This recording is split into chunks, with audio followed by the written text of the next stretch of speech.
আজ আমি তোমাদের নিয়ে যাব ব্যাঙ্গালোরের বানসওয়াদি এলাকায় অবস্থিত একটা অত্যন্ত ঐতিহ্যবাহী এবং শক্তিশালী মন্দির, শ্রী আঞ্জনেয়া স্বামী টেম্পল।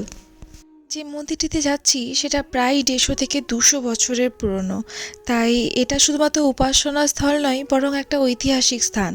আর একটা জিনিস সেটা এখানে একজন লোকালের মুখ থেকে শোনা, সেটা হচ্ছে এই মূর্তির চোখ থেকে নাকি অনেকেই জল গড়িয়ে যেতে দেখেছেন। আর এই অলৌকিক দৃশ্য প্রত্যক্ষ করতে দূর দূরান্ত থেকে অনেক মানুষ ছুটে আসেন এই মন্দিরের দিকে শুধুমাত্র।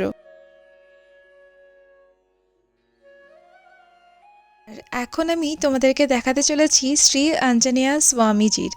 অনেক তো ওনার ব্যাপারে শোনালাম, এখন ওনার চেহারাও আমি তোমাদেরকে দেখাই।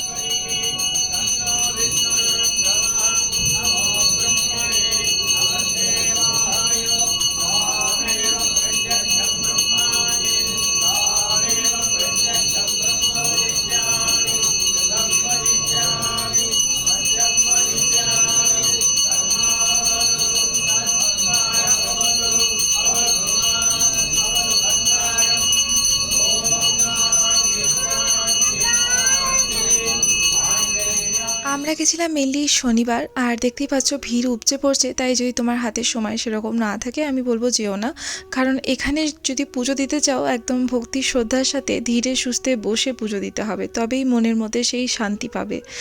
আর এখানে সবথেকে বড় যেটা প্রসাদ দেওয়া হয় সেটা হচ্ছে বড়ামালা, আর আরেকটা হচ্ছে মাখন সেবা। এছাড়াও তুলসী মালা বা পান পাতা অনেক কিছুই দেওয়া হয়। আর এই দেখো বড়ামালা, আমি তোমাদেরকে জুম করে দেখাচ্ছি। এখানে বজরংবলীর তো মন্দির রয়েছে, সেটা আমি তোমাদেরকে দেখালাম। তার সাথে সাথে এখানে একই প্রাঙ্গণে রয়েছে শিবজির মন্দির, আবার এখানে রয়েছে রাম সীতা লক্ষ্মণেরও একটা ভালো বড় মন্দির। তারপরেও রয়েছে আবার গণেশজিরও একটা মন্দির। মানে সবই তুমি এক প্রাঙ্গণে পেয়ে যাবে।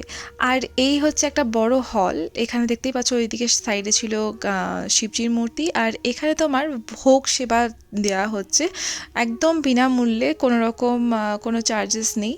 যদি আপনারা ব্যাঙ্গালোরে আসছেন এবং মন্দিরে এসে ভগবান আঞ্জনেয়া স্বামীর আশীর্বাদ নিতে চাইছেন, অবশ্যই আসুন। আর বিশ্বাস করুন, আপনার প্রার্থনা কিন্তু শোনা হবেই। প্রাচীনকালে বনসওয়ারি বলতে প্রায়শই অঞ্জনের মন্দিরের কাছে বোঝানো হতো, এবং এখানে থাকা পণ্ডিত বা সেবায়ত সকলেই প্রচণ্ড হেল্পফুল। তো আজকে ভিডিও আমি এখানেই শেষ করলাম, আর শেষে অবশ্যই বলবো জয় শ্রীরাম।